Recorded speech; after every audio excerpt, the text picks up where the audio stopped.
భారతదేశానికి ర్యాంకులు ఇచ్చేటటువంటి వాళ్ళకి సంబంధించి ఎవరి లెక్కలు వాళ్ళకే ఉంటుంటాయి. అయితే ఈ ర్యాంకుల్లో స్పెషాలిటీ ఏంటంటే మనము డెమోక్రసీలో 104వ ర్యాంకులో ఉన్నాం.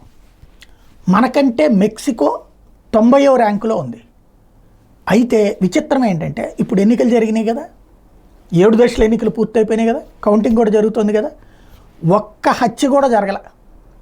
నాయకులందరూ అంటే కింద గ్రౌండ్ లెవెల్లో జరిగే చిన్న చేతర చెదురుముదురు ఘటనలు తప్ప, అది కూడా ఆంధ్రప్రదేశ్లో జరిగినట్టు ఘర్షణలు తప్ప అంతా ప్రశాంతంగా నడిచింది. హత్యలు ఏది డైరెక్ట్గా పోటీలు పడే అభ్యర్థుల హత్యలు లాంటివి జరగల.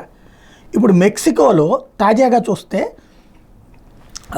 ఒక మహిళ అభ్యర్థి, మెక్సికోకి ఇప్పుడు ప్రధానమంత్రి అభ్యర్థి, Mexico will likely see the first women elected as its president but the historic, ఇందులో ఒక మహిళా అభ్యర్థి మొట్టమొదటిసారి అధ్యక్షురాలుగా ఎన్నికవుతున్నారు. ఎందుకయ్యా ఈవిడ ఎన్నికవుతున్నారంటే ఆవిడ ముందున్నటువంటి 34 మంది అభ్యర్థులని మాఫియా శక్తులు ప్రాణాలు తీసేసినాయి.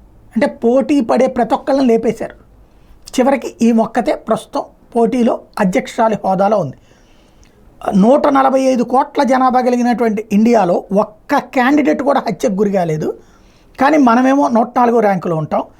34 మంది చంపి కేవలం 13 కోట్ల జనాభా కలిగినటువంటి దేశంలో 34 మంది అభ్యర్థుల్ని చంపినటువంటి దేశమేమో డెమోక్రసీలో 90వ ర్యాంకులో ఉంటుంది. మరి ఈ ర్యాంకులు ఇచ్చే వాళ్ళ యొక్క మేధావిత్వానికి హ్యాట్స్ ఆఫ్ చెప్పాలి.